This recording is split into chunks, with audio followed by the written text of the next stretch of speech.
पिंकी के पति कमलेश की दुकान पर गांव का गुंडा जग्गू दादा आता है और धमकी देकर जाता है कि अगर उसने 1 लाख रुपए नहीं दिए तो वो दुकान तोड़ देगा। घर में सभी परेशान होते हैं। अरे सत्यानाश हो उस जग्गू का, अच्छा खासा लड़का था, पता नहीं क्यों गुंडागर्दी करने लगा, किसी की भी जमीन हड़प लेता है और अब हमारी दुकान के पीछे पड़ा है नास पीटा। मेरे तो कुछ भी समझ में नहीं आ रहा कि मैं क्या करूं। अरे बेटा, मैं तो कह रही हूं कि 1 लाख रुपए दे दो और छुट्टी पाओ इस जग्गू दादा से। नहीं माँ, मेहनत की कमाई है, ऐसे कैसे दे दूं? मैं तो 1 रुपया भी नहीं देने वाला उसे। अरे पैसा तो दोबारा भी कमा लेंगे, पर जान है तो जहान है। नहीं पिताजी, मैं नहीं दूंगा पैसे, मैंने फैसला कर लिया है। पिंकी कमरे में आकर सोचने लगती है, मेरे पति के ऊपर ये कैसी मुसीबत आ गई है। हे भगवान, क्या करूं मैं? तभी उसे जादुई पत्थर से आवाज सुनाई देती है, दन दना दन दन दन दन, जो चाहे वो तू बन।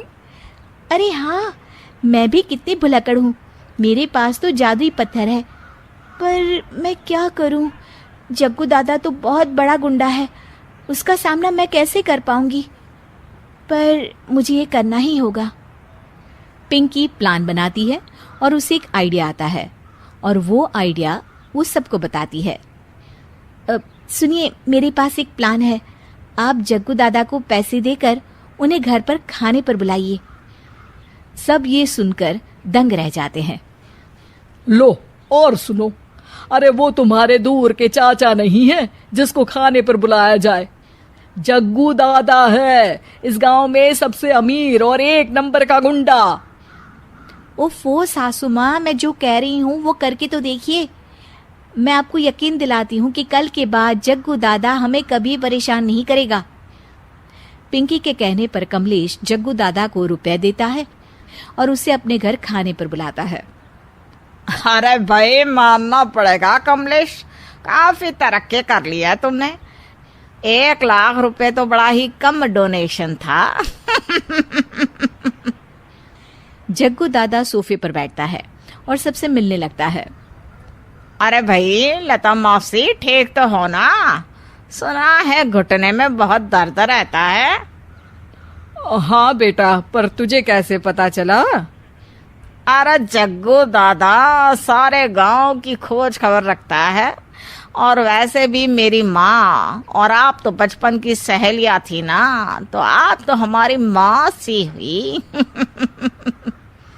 मौसी कहकर 1 लाख रुपए का चूना लगा रहा है कमबख्त। तभी बेल बजती है और कमलेश दरवाजा खोलता है तो सब दंग रह जाते हैं। अरे एमपी साहब, आप आइए आइए, आप कमलेश को कैसे जानते हैं?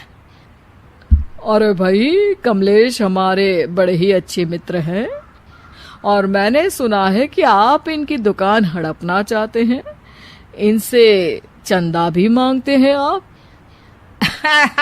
अरे एमपी जी, वो तो बस थोड़ा धंधे में मंदी चल रही थी तो गांव वालों से थोड़ी मदद मांग ली। देखो जग्गू दादा, होंगे दादा तुम अपने घर के, ये हमारे पहचान के लोग हैं, इनके साथ तुमने कुछ भी उल्टा सीधा किया तो सीधा जेल में डाल देंगे, समझे? फिर वहां बाकी कैदियों से चंदा मांगते फिरोगे क्या? जग्गू घबरा जाता है और वहां से जाने लगता है। जी जी एमपी जी, समझ गए, हम चलते हैं, हमें माफ कर दो कमलेश बाबू।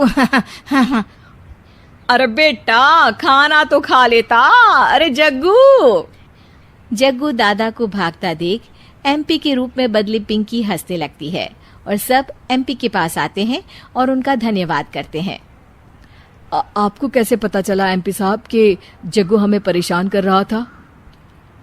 आपकी बहू पिंकी है ना, बड़ी ही समझदार है, वो मेरे ऑफिस आई और मुझसे मदद मांगी। क्या पिंकी ने यह सब किया? पिंकी अपने रूप में वापस आ रही होती है। अच्छा, मैं चलता हूँ, मेरा मतलब है। अरे ऐसे कैसे, आप बिना खाना खाए नहीं जा सकते, आइए आइए। नहीं नहीं, फिर कभी मुझे जाने दीजिए। पिंकी भागती है। अरे इन्हें किस बात की जल्दी थी? लगता है कोई इम्पोर्टेंट मीटिंग होगी माँ। हाँ भाई, बड़े लोग हैं, दिन में कुछ ना कुछ चलता ही रहता है। लेकिन भगवान का शुक्र है कि आज बहू की वजह से सब सही हो गया। पर बहू है कहाँ? पिंकी घर से दूर भागते भागते अपने रूप में वापस आ जाती है। उफ, बाल बाल बच गई आज तो।